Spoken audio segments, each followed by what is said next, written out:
Well, what you see are painted toenails. I painted them with tincture of iodine, 7% from HUMCO. HUMCO, I don't know if they're still in business or what. I know veterinary supply for horses, you can find maybe iodine that is not the wrong kind.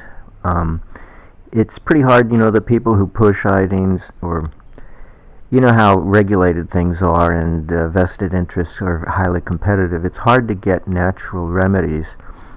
Well, I learned about this natural remedy from um, Tullio Simoncini, a oncologist in Rome, an Italian guy, and he figured out how to deal with internal cancer, most cases of internal cancer, except for brain tumors, but internal cancers by injecting a very strong solution of baking soda into the tumor, directly into the tumor.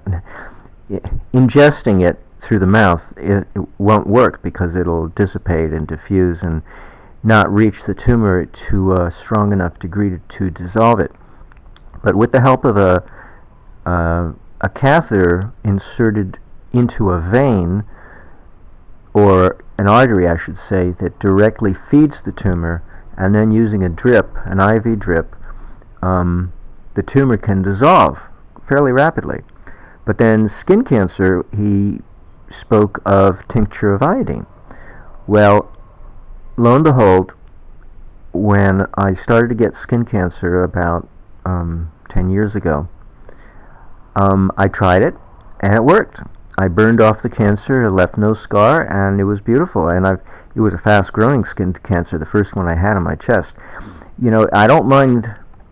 I don't look anymore for the possibility of getting one. I don't stay out in the sun anymore like I used to. But if I get it, I'm not afraid to get it because I know how to deal with skin cancer very readily. Except if it should be on my spinal area on the back side, I can't reach it. It's a little hard.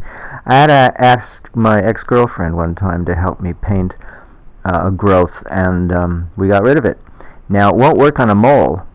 For mole, you have to just ingest a little borax in your diet, some pure borax, and eventually the mole will dry up and fall off if you have any moles on your body. Anyway, so I got this email.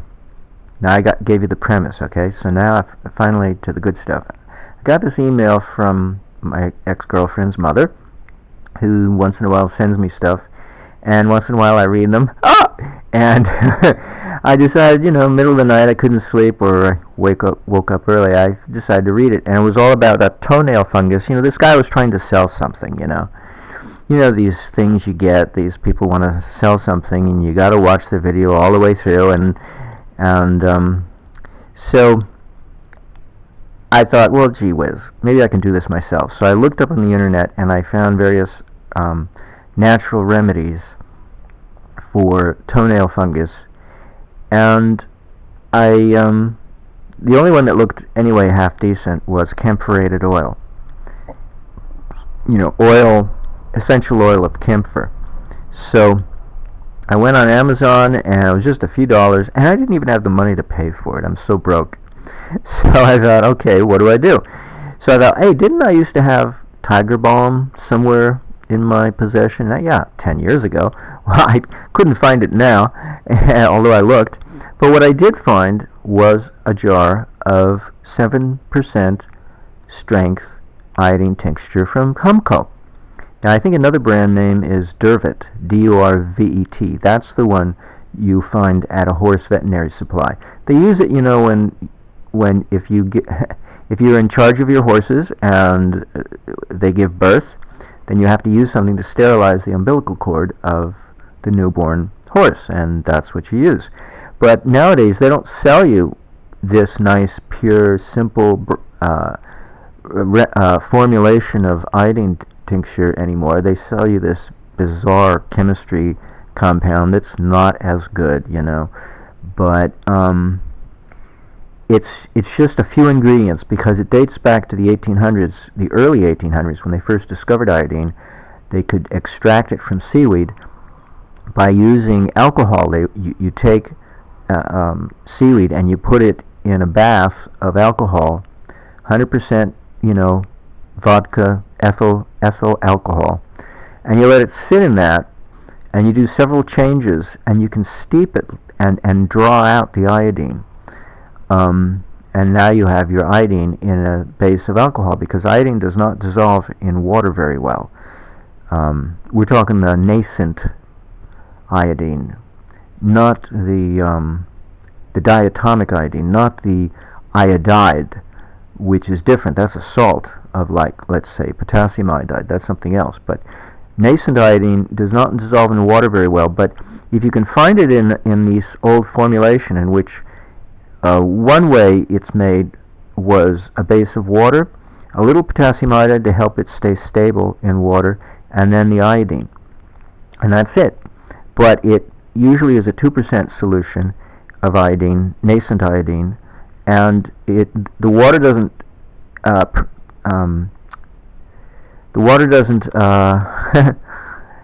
soak into the skin very well. I forget the word I want to use. Anyway, it doesn't, so the iodine cannot draw into the skin very well by comparison to alcohol. And it's only 2%. I want 7%, and I want alcohol to really get in there and get absorbed. So I used it on my toenails, and now I'm like Oliver Heaviside, only instead of pink toenails, I now have brown toenails. And I'm telling you, what effect it had is unbelievable. I know right away now that it's working. And this is why I know. Because very quickly I started getting stomach cramps. So I've been taking lots of calcium, and I'm still getting stomach cramps. And it's a few hours later.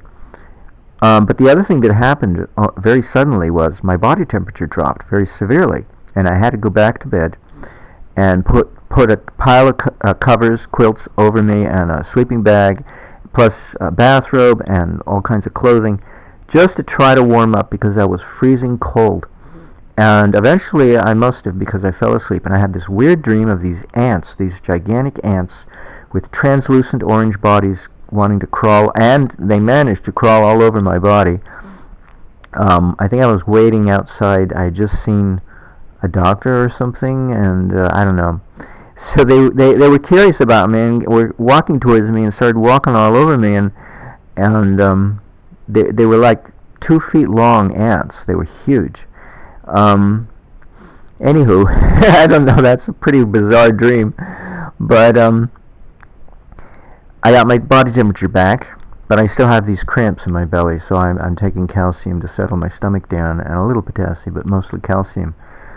So that tells me that the alcohol level in my body dropped. See, I've had this condition for about 10 years, and it was when I was living in one of my mother's homes, in which her master bedroom was infected with creosote. It's a natural varnish that comes from the creosote bush, or creosote bush. But if you look it up on the EPA website, they say it should never be used inside the home. It's used on telephone poles to give a varnish to a telephone pole so it doesn't degrade too quickly in the weather. But eventually they have to replace the telephone pole anyway and put in a new one. But it's okay for outdoors because it's outgassing into the outside air, but you're not allowed to use it inside your home. Well, for some uncanny reason, the prior owner's brother-in-law, who did the remodeling of the home, got some wood, some floorboard, some plywood floorboard wood for the floor of the master bedroom, and then turned it upside down so that the varnish was facing up, to outgas into the master bedroom instead of into the crawl space underneath the bedroom, which of course has vents, right? Crawl space usually has vents to vent out to the surrounding air. Well, they did it backwards, and within 6 months she came down with a diagnosis of a toxic condition of her bloodstream from man-made chemicals. That was the first diagnosis, but there was no treatment modality in conventional medicine. Normally, what you do for alternative medicine, you go to a chelating doctor who gives you chelation treatments to get the poisons out of your body. But she didn't do that. She didn't ask me, could have told her, it's so easy to look these things up nowadays on the internet.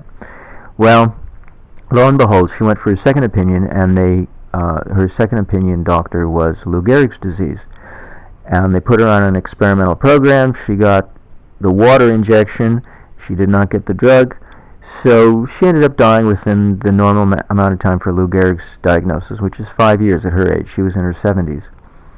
Well, I slept in that bedroom. I decided a year after she died, I decided to move into the bedroom because I was renting out.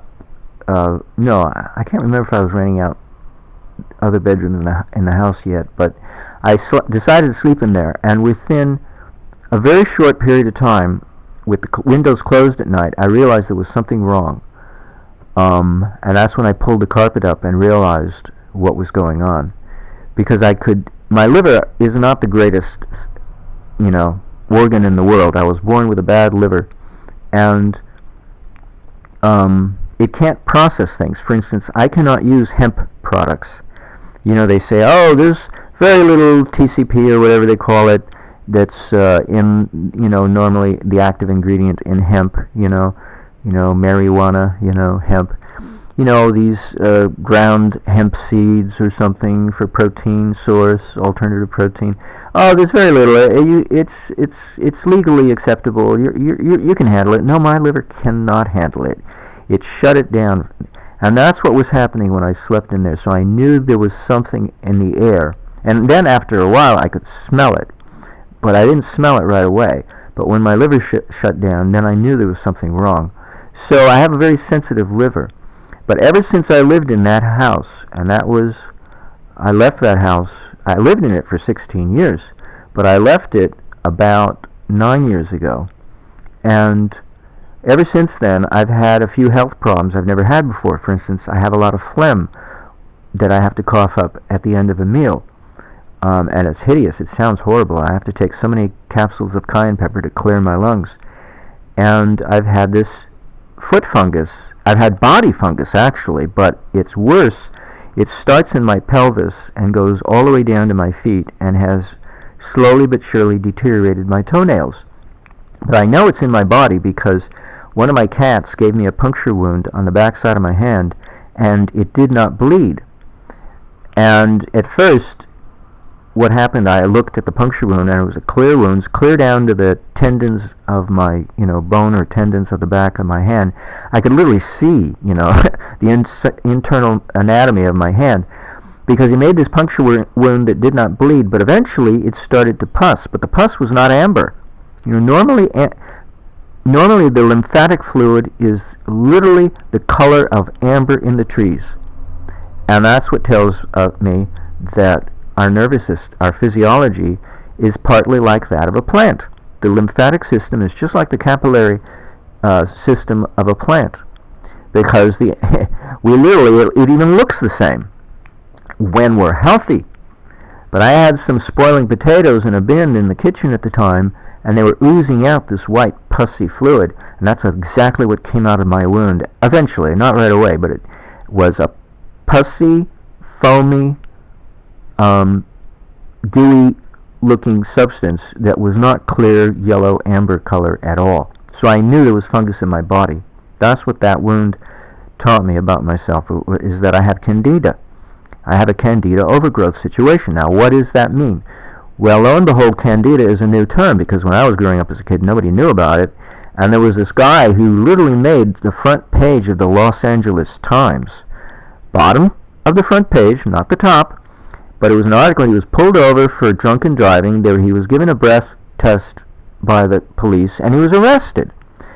And he claimed he had not had any alcohol that evening. This was at night that he was arrested for drunk driving.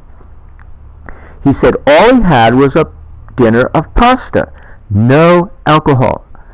And so they didn't have a name for such a condition at the time, in which you ingest starch and you develop alcoholism, but now we know it's Candida overgrowth. The yeast feeds on the carbs, and they also feed on ammonia. They get their nitrogen from ammonia, and they produce alcohol. And the ammonia comes from parasites. It does not come from the physiology. The medical establishment will tell you it comes from the physiology, and that's bogus. It comes from parasites in the physiology. And if you have a healthy liver, your liver will convert the ammonia into urea, and your kidneys will get rid of the urea. But when you don't have a healthy liver, such as that man probably did not have, and I certainly don't, then you're stuck with the ammonia recirculating in your bloodstream, feeding the Candida, the yeast, the effluent, the waste byproduct of the parasite. So we can go on a starvation diet of no carbohydrates, but who wants to do that? A high ketone diet? I don't want to do that. So I continue to eat starches, and I'm an alcoholic. And I don't like that condition. Well, this stuff is so penetrating, at 7% in particular, that it created an immediate effect in my whole entire physiology. It dropped the alcohol level, so I started getting this weird mild sensation in my feet because they were waking up. They weren't deadened by the alcohol content anymore. And my body temperature dropped because I was no longer had elevated levels of alcohol in my bloodstream. That, that's why people drink, is to be warm, right? And Mother Russia, and cold Siberia, vodka is king. Even teenagers drink vodka at birthday parties with their friends or with themselves, They have vodka on the table along with the cake. I've seen videos, and I'm going, wow, teenagers are drinking vodka already in Russia. It's like, oh my God. But, how else do you keep warm in the wintertime? Well, they have healthy livers, so they can handle it, but I cannot. Half of me is Russian by birth, on my mother's side, but I was born with a bad liver. That's a whole other story. So I can't handle this stuff, so I can't go near it. Yet I create my own, and that's bad enough. I can't even handle that. So I knew that the alcohol level dropped when my body temperature dropped, and so I knew right away this stuff is working. So I'm going to keep doing this, and I'm going to see if I can get rid of my nasty toenails. And maybe get rid of some of my Candida. How else do you get rid of Candida? I don't know.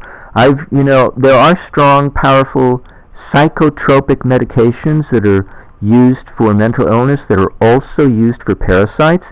It'll knock out the parasites and probably knock out the Candida, but it'll also probably do something else to me that I don't want it to do. So I've never gone there. And so I've been kind of clueless what to do.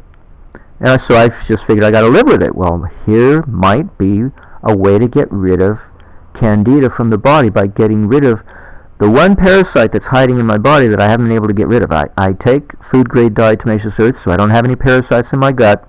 And I know I would have parasites in my gut if I did not take food-grade diatomaceous earth. So that helps. But how do you get rid of parasites in other areas outside of the gut, in other areas of the body? Because, for instance, I read somewhere that it's very easy for parasites to hide in the rib cage, in the bone, in the bony section of the rib cage, because there's very little blood circulation there, and so they can hide there. So if you took medication for parasites, they'd still, survive, because there's very little blood flow going there anyway. So, and then they can come out and reinfect your body. So how do you get rid of them, Well, iodine and a base of alcohol might just do the trick. And why not put it in that area of the body where I have it the worst? Because it's really the Candida infecting the lymphatic fluid. It's all a question of gravity. It's pretty obvious. My head doesn't have the problem, because I take all kinds of iodine supplements, I take lots of iodine and seaweed to clear my head so that I can be smart and brilliant and come up with these free energy devices and understand how they work and the theory behind it. But that only clears the top half of my body from, let's say, my belly button up. But from my belly button down, I'm loaded with Candida, and I don't know what to do about it. So I think this is a really important video, because it's an important idea on how to deal with this thing that just might work. Put the iodine tincture where the Candida is worse, at the bottom end of the body, and see what happens. That's about all I can say, huh? So this is the first day of treatment, so I can't tell you, whether or not it works in so far as getting rid of my rotten looking toenails, but I can tell you it is working. I can tell you right away it's doing something valuable and something beneficial. It's worth a try if you can if you can find the stuff. Now I don't know if you can find it anymore. It's regulated because they don't want us to have natural remedies. So you won't find 7% in the pharmacy. Decades ago you could have, but you could have found 2%, but even that's hard to find. In order to find 2% solution in a retail outlet in a city, you have to go to an ethnic. I went to a Hispanic grocery store. You know, LA has a lot of Hispanic population, so I would go to a Hispanic grocery store because I could get good deals on their produce. It was a very good price. Well, I'd go up and down the aisles to see what else they've got, and they literally had 2% solution of iodine in a water base, you know, with a Spanish label. So it told me it was probably manufactured maybe in Mexico or somewhere. Certainly not in the United States unless it's some Spanish-speaking company. But they didn't mind because they use it. So it's part of their culture. But they've got the rest of us gringos so brainwashed and so delinquent in the availability of natural remedies that we don't have the kind of stuff. If we go looking for it, we don't know where to look. Well, you can, or you could, at least 10 years ago, find it online. And you could get 5% in an alcohol base or 7%. And either HUMCO or DURVET would be the two brands to look for. But you don't want anything else, because anything else is poison. I made the mistake one time of trying to find iodine in a base of isopropyl alcohol, and that is poison. You don't want isopropyl. You want it to be ethanol or vodka. You know, the trade name is vodka, but the chemical name, the common name for the chemical is ethanol. ethanol. You know what we sometimes can put in our car? What we used to be able to put in our car to drive our car when the car was first invented. Prohibition came about to stop farmers from making their own alcohol, and so they'd have to buy gasoline for their cars, because that's what the gasoline engine was originally designed to burn, was alcohol, ethanol. But it's something our body can tolerate, or else people wouldn't be drinking vodka, right? But nobody drinks isopropyl alcohol, so why would I want to put it on my skin to be absorbed into my bloodstream? Because it will go into your bloodstream, and you don't want that. So I look at the label, and it has to say ethanol as the alcohol base for the iodines. That's very important. So I think I've given you all the information you need to know on this topic, and hopefully my toenails will get better. Already I've got a cure for Candida. Partial. I don't want to say it's a total cure. That remains to be seen. But it is a partial diminishment of my Candida condition, so already that's a use for tincture of iodine right there. Paint your toenails and improve your Candida condition. There you go.